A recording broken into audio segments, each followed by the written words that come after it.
Welcome, tank enthusiasts.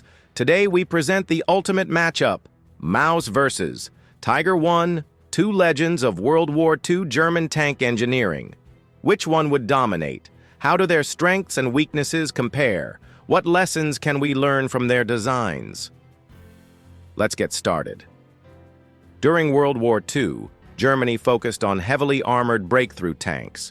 These machines were designed to withstand direct hits, break through enemy lines, and instill fear. The Tiger I, which entered service in 1942, was iconic, heavy, powerful, and feared. The Maus, an experimental super-heavy tank, took these ideas to the extreme but came with significant trade-offs. Tiger I. Specs and strengths. The Panzerkampfwagen 6 Tiger I weighed about 54 to 57 tons in combat configuration. Main armament, 88mm KWK 36L/56 gun, known for its excellent penetration and effectiveness at long range.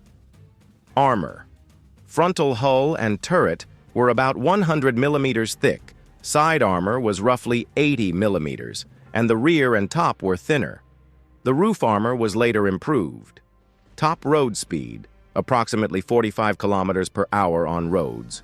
Much slower off-road, around 20 to 25 kilometers per hour. Range was about 195 kilometers on road and roughly 110 kilometers off-road. Crew, 5. It had excellent optical systems, an accurate gun, and a formidable presence on the battlefield when it was reliable. Weaknesses. Its heavy weight strained bridges and transport and caused mechanical reliability issues. It was vulnerable from the sides and rear, where armor was thinner and exposed to anti-tank guns and flanking maneuvers. It consumed a lot of fuel, complicating logistics. Maus. Specs and concept. The Panzerkampfwagen 8 Maus was a German super-heavy tank project. Only 2 hulls and 1 turret were completed by 1944, and it was never deployed in combat. Weight, about 188 tons. Length, approximately 10.2 meters. Width, around 3.71 to 3.70 meters. Height, roughly 3.63 meters. Crew, 6. Armor, extremely thick. Turret front was about 220 millimeters. Turret sides and rear were about 200 millimeters. Hull front was around 200 millimeters. Sides were about 180 millimeters. Rear was approximately 150 millimeters. Armament. Main gun was a 128 millimeter KWK 44L/55, also had a secondary 75 millimeter KWK 44L/36.5 and machine guns. Engine. Versions with large petrol or diesel V12s, MB509 or MB517 derivatives, producing around 1,080 to 1,200 horsepower.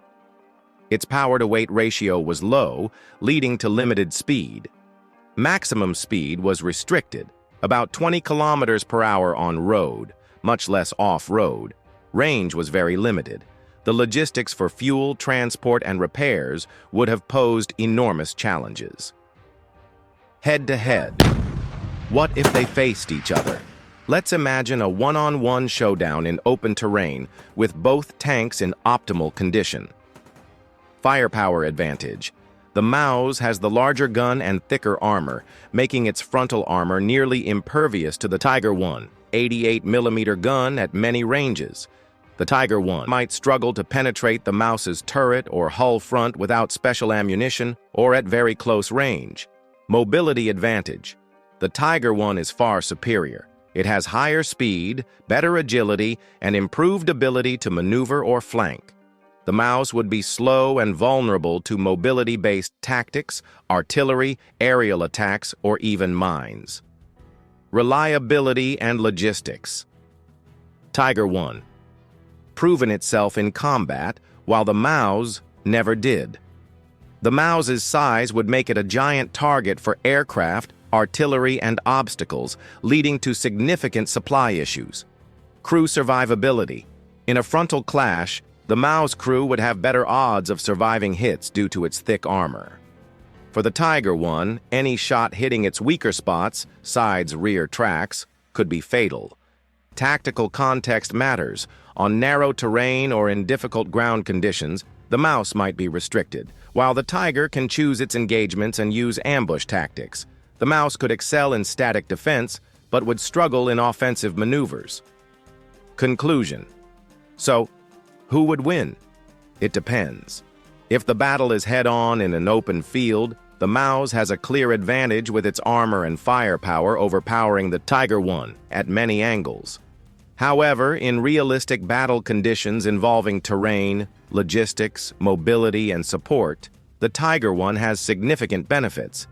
Despite its impressive engineering, the mouse was nearly impractical. In summary, mouse equals brute force and protection. Tiger I represents balance, mobility, and reliability. In most engagements, the Tiger I would likely flank the mouse, avoid its front, and target its weak rear or side to win through maneuver rather than sheer power. Epilogue. Lessons and impact. Extreme armor and firepower are only part of the equation. Sustainability and reliability can be more critical in real war. The mouse stands as a symbol, a what-if scenario in tank design. The Tiger I remains a legend for striking a balance and seeing real combat. In today's gaming or hypothetical tank comparisons, the mouse resembles a concept where, if the rules allowed you to build an unstoppable fortress, but it is greatly limited by environmental and supply chain constraints. Thanks for watching. If you enjoyed this showdown, like, subscribe, and let us know which tank you prefer, mouse or Tiger I. Until next time, heavy metal rolls.